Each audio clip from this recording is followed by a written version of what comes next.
Good afternoon, and my thanks for offering me this opportunity to share my thinking with you today, and also to enjoy another visit to Stavanger. It's a delight to be here.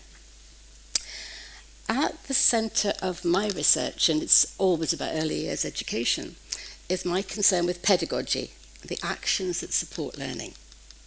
My work has covered children from babies to perhaps 6 or 8 years old, but typically, and particularly when it comes to digital technologies, it's around children vaguely 3 to 6. And in Scotland, those children are in preschool settings or their first year of a formal school setting. I'm going to draw on work that we developed with colleagues at Stirling, Lydia Plowman and Joanna McPake in particular, over a good number of years, and also work that I've done with Susie Edwards from the Australian Catholic University, who I published a book with in 2018 around these issues. So let's get started. Oh, does that clock not actually move? In which case we'll be here for a very long time. It is okay. Okay, let's go. Let's go. Right. It's commonplace to say that we live in a digital age, a time of interconnected technologies that have changed over time how we communicate, how we store, retrieve, and share information. But this digital age isn't just about the ubiquitous nature of screens or Instagram. It also means a considerable shift in our culture, in our way of living, our everyday lives, in our working and our learning and our knowing.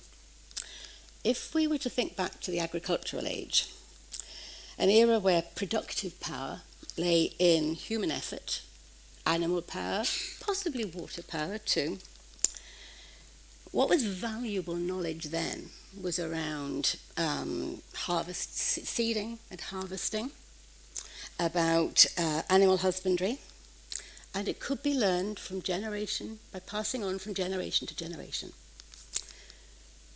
With the evolution of the industrial age came machinery, power, factory organizations, a source of productive power that then became an issue of turning raw materials into desirable goods. But that wasn't just a change in the tools society was using. It also made a difference to the way in which people lived and worked, where and when they worked, and the kinds of knowledge they needed to know. People began to need to know where they had to be at a particular time, not just about seasons. They had to know about some literacy, some numeracy too. And these things weren't just passed on from generation to generation. They were typically taught in institutions we invented, which we now call schools. Since the mid-20th century, there has been a considerable shift into what I think we would agree was the digital age. The latest leaps being around 2010 with the advent of tablet computing and iPads. And then the Internet of Things, where we have objects, appliances connected via the internet, and spreadable media, where we can all be broadcasters of information as well as receivers. So now we have new productive power, new technological tools. We have phones, tablets, programmable domestic appliances, even weight scales, as I discovered in the gym recently. You can't change them yourself. And emerging cultural practices. Most of us don't watch television on set schedules anymore. We watch television on demand. As Margaret's already mentioned, grandparents communicate in different ways with their grandchildren now over WhatsApp. And I've been a grandparent for 9 years, and in that time there's been a considerable shift in the way in which we can communicate with our families. But are these all welcome opportunities or unwanted changes? I think for early years educators they can be both. While digital photography is often very welcome, people might be a lot less comfortable with children spending time on screens. So let's have a little think about this perspective on changes. I guess I was a bit surprised recently when I discovered in Scotland, when we were looking in Scotland at a consultation about amending the curriculum guidance. And it's over 20 years now since we've had a mention of digital technologies in the curriculum. But still people were reporting, people going out and talking to practitioners were reporting that actually the practitioners were unsure about what they should do about digital technologies. I suspect that there are practitioners, early years educators in Norway, who feel exactly the same. They don't know what they ought to do. So let's have a look at what some of these challenges might be about. I guess I'm now talking from research evidence around how people experience this. People find their ideas about what are appropriate developmental experiences to be challenged by digital experiences. Experiences about the priority to be given to active physical exploration, for example. Time outside with natural materials versus being inside with a screen. Others find their values about what's important in childhood challenged by the digital era. About, for example, the priority that ought to be given to the printed word, to reading or learning, to learning about the environment, to learning how to get on together with their peers. Educators in the digital age can also find their own skills and expertise challenged too, particularly when they're training their early professional development, and training happened before at the time of tablet computing. I don't think there's anybody here in this room who began school before iPads. So we've all had to develop changes. And many of you will already have completed your professional education before that time in 2010 of that big shift. There are challenges too in the way in which we think about play.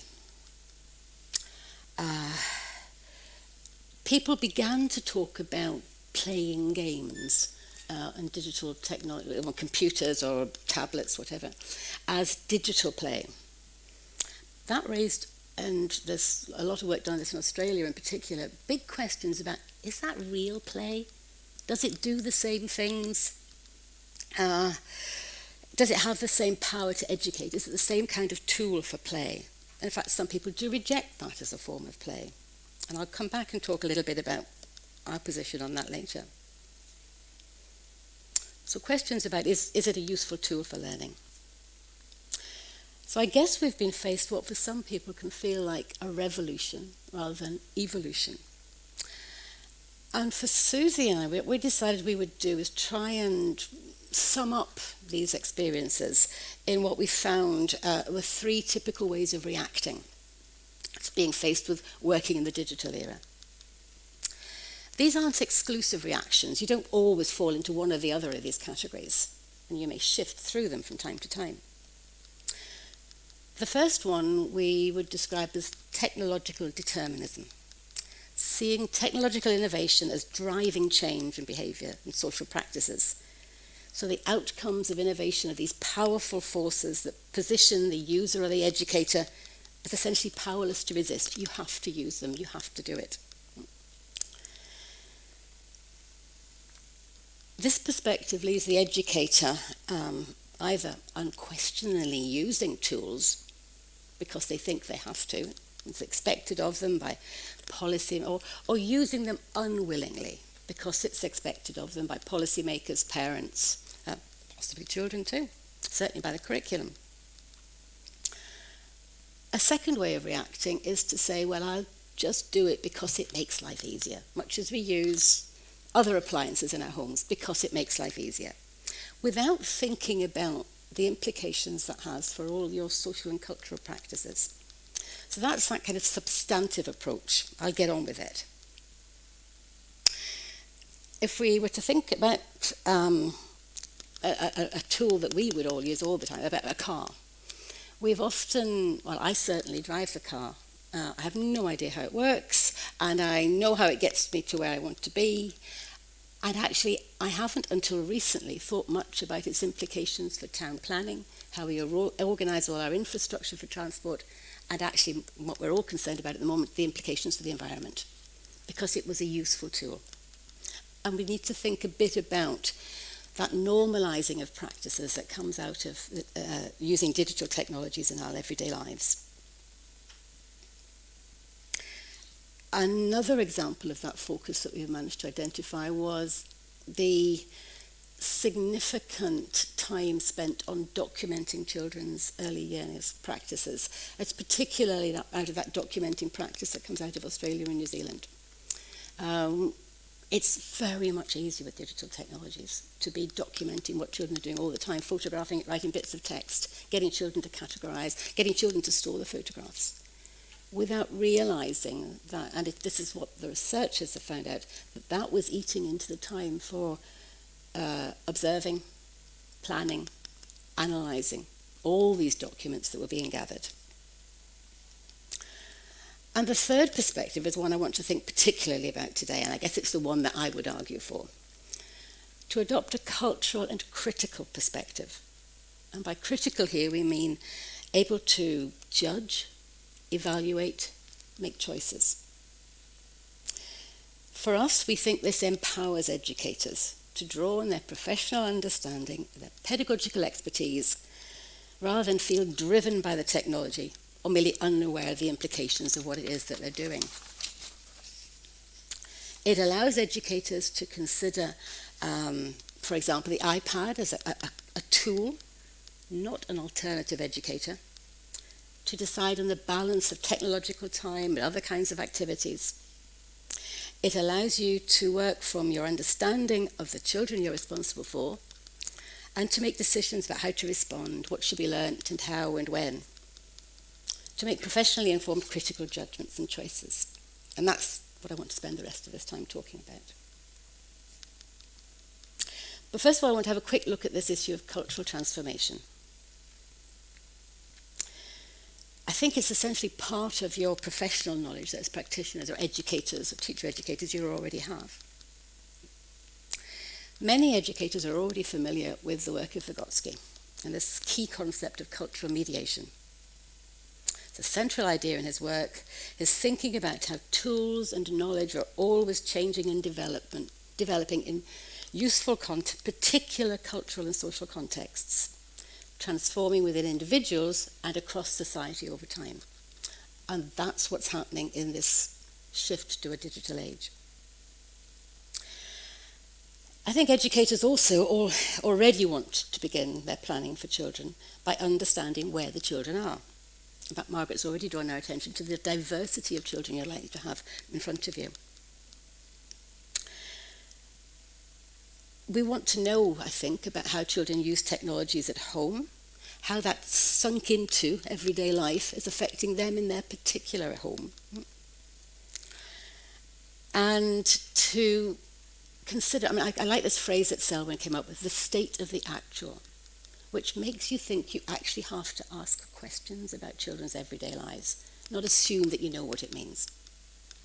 So I think that's, for me, a very key thing. But it's something that you already do anyhow, that you already do when you're planning for other aspects of children's learning. I think it's interesting to note that the social and active construction of learning that's very familiar to us as early as educators has indeed influenced technological design. Alan Kay, who was key in the sort of stage of tablet computing before we got to iPads, spent a lot of time looking at how children learn. So he draws on the work of Piaget, Vygotsky, Dewey, Montessori. It shouldn't be any surprise to us because of that work that children are very drawn and attracted to iPads. They are key to the way in which they learn. They are modelled on the way in which children can learn. Okay, let's go back now. Let's have a little think about what digital life is like for young children every day at home. I'm drawing on research that's largely Western developed world research, but not exclusively. And I don't have time to go into the details of it here. So let me give you some headlines. Repeated surveys show that children across the world are growing up at the broad range of digital technologies at home and with their families. There are, of course, gender, socioeconomic, and other larger cultural differences between that. And there are families who simply do not want to engage with digital technology at all, or who certainly don't want it for their children. But that brings us back to the need to know about What is the state of actual for each child? The physical scale and portability of tablets, phones, makes them particularly attractive to families with young children, either in their home or when they're away from home. They're sitting in the queue with the phone to keep the child quiet while you're waiting in the queue for something. So these technologies, but children are seldom the owners of these technologies. The technologies are part of their family's cultural tools for work, for leisure and communication. It's parents that provide the resources and that mediate their use. And parents come to this mediation with all sorts of priorities. They may have priorities for how children should spend their time at home. Should it be swimming, doing craft activities, watching television? They have a particular set of expectations about what proper parenting's like. They're used to making decisions about what is suitable content for their children in terms of books or films or television programs, and will make the same sorts of decisions about suitable content for digital games or apps. Some parents, depending on how they understand children to learn, might allow children to just go and explore all sorts of new digital tools, new software.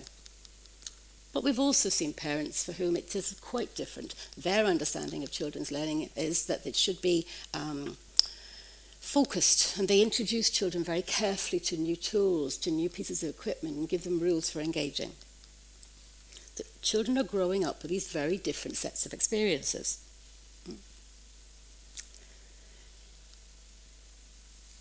Some parents may choose to allow children to have lots of leisure activities with games. For others, they choose digital apps, educational apps, and have made careful choices that these are only educational apps that their children are going to use, while they often do other things. Our work has certainly suggested that parents are aware of the moral panic that is around in literature and also in the everyday press about digital technologies and taking over. And I think particularly when it comes to older children, but it's there with younger children too. But interestingly, within each family, there seems to be a real confidence that they have done it right in their family. So the constraints they've set in their family will make things work for their families, that they are maximizing the benefits and minimizing the risks for their children. Having siblings makes a difference to your digital experience at home too.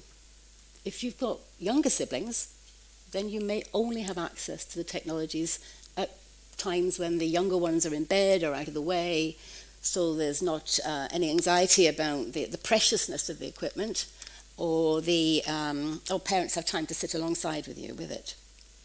If you have older siblings, you are likely to inherit or have access to a much bigger range of traditional and digital toys and activities.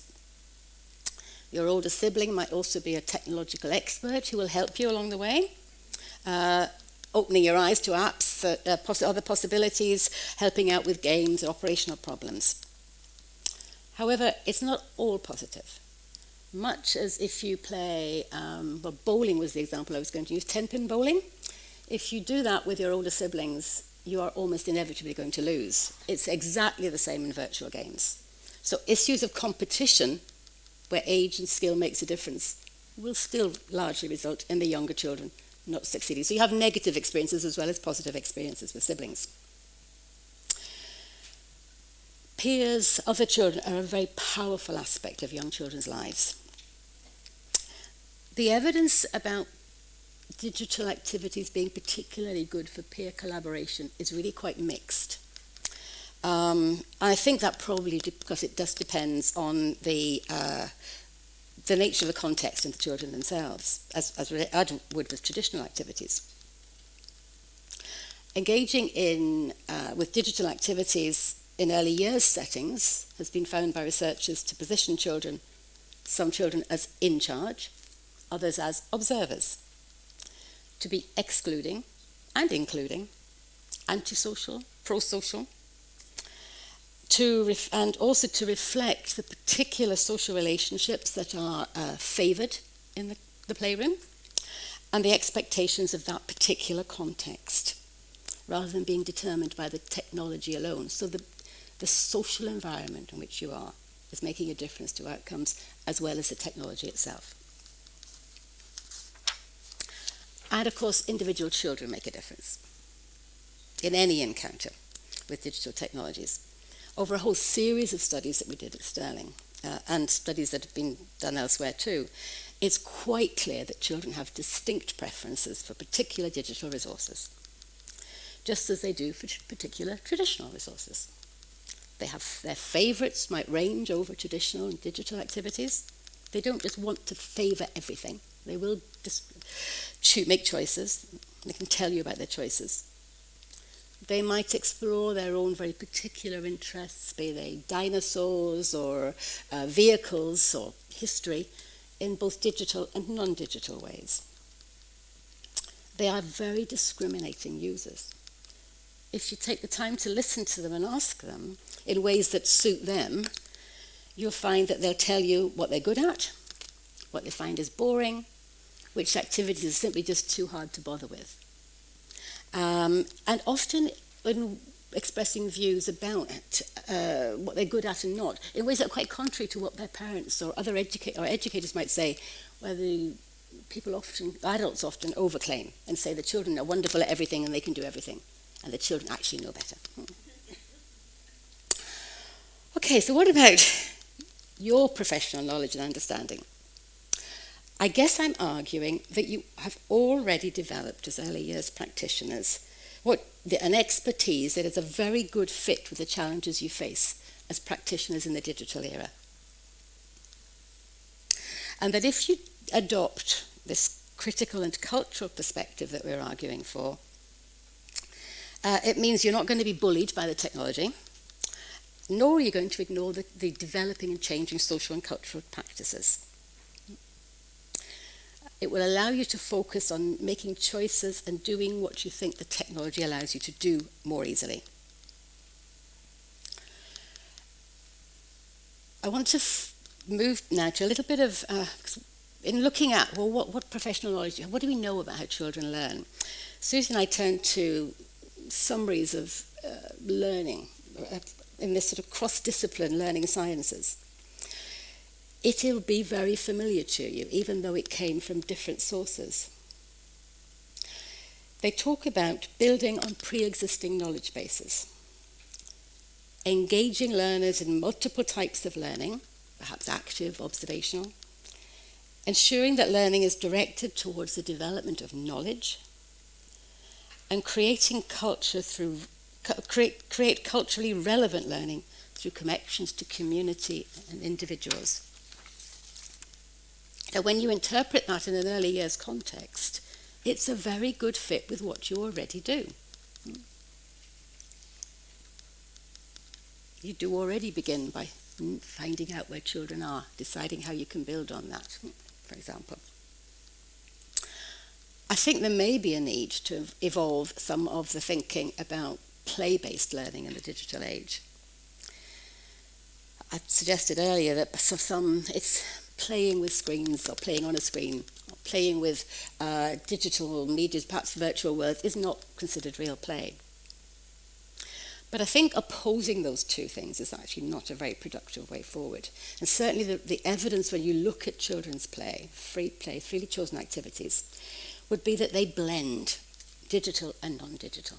They blend traditional activities. They identify characters and print it off, and they use those in a puppet show, a very traditional activity. So children are blending it all the time. So maybe we need to think about more productive ways rather than polarizing ways of thinking about play in the digital age. I've suggested that each child is growing up in a very particular environmental and developmental niche in their home, influenced by parents, siblings, and their own perspectives. So there is a need to acknowledge that variety and individuality as a necessary feature of your planning in the digital age. But you already do that for other aspects of the curriculum. perhaps whether you want thinking about how you might want to understand issues about quantity or number. So you're already beginning to say, what do children do? What do they use at home? What do they know? It isn't any different.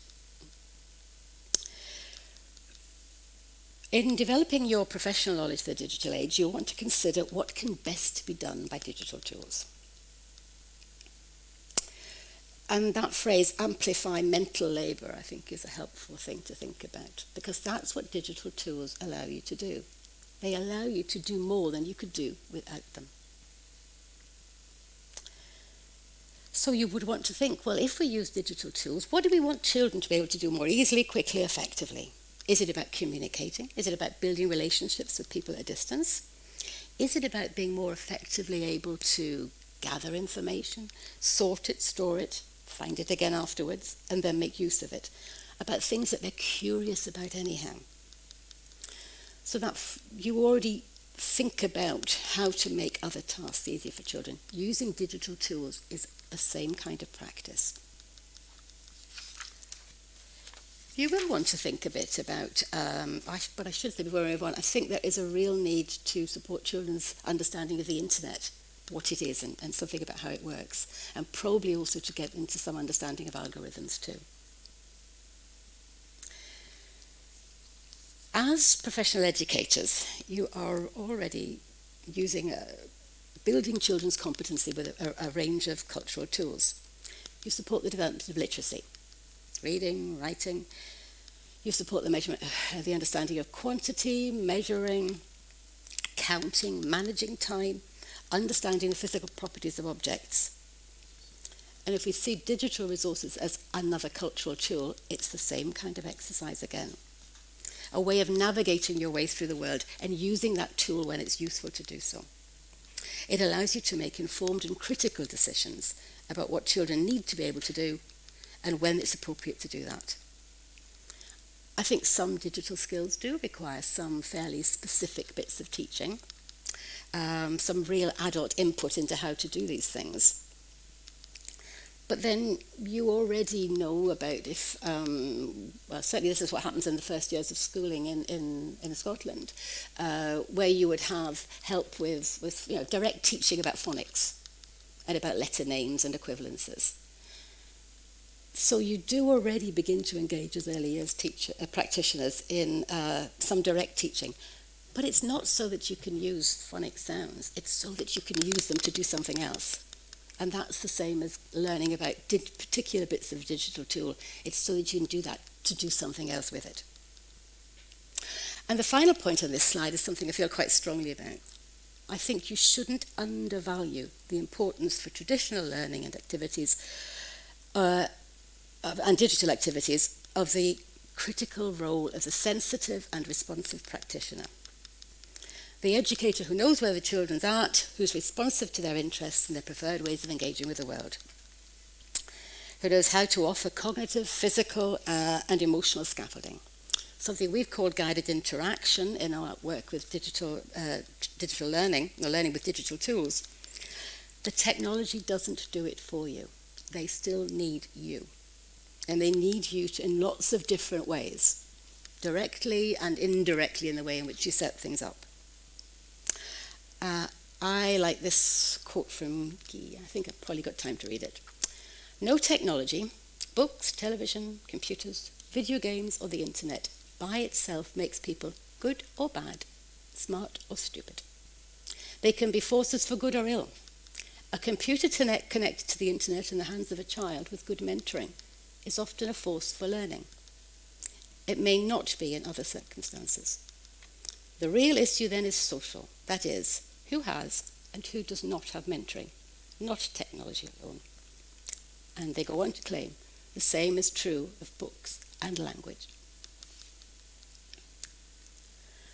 So for me, a cultural and critical response is the proactive position. It draws on your understanding of cultural transformation. It allows you to acknowledge, or it requires you to acknowledge the state of the actual in the contemporary lives, everyday lives of children, but things that you already would want to do. It allows you to recognise the value positions of parents, policymakers, and you yourselves as educators. What do you think is the right thing to do? What are the right choices to make? And then justify your decisions. It addresses questions about educational needs in the digital age. What do children need to do? It allows you to ask questions and make those evaluative choices. What tools? What understanding? And that critical and cultural response allows you to draw on professional resources, to ask questions, to find the answers that are there in other people's expertise or in research, and to hold on to the power of that sensitive and responsive educator, the pedagogic interactions that we know support learning. So my final slide. I think educators for the digital age can feel empowered by cultural understanding and awareness, by critical professional thinking, and by their already developed and continuing to develop professional knowledge. I thank you for listening.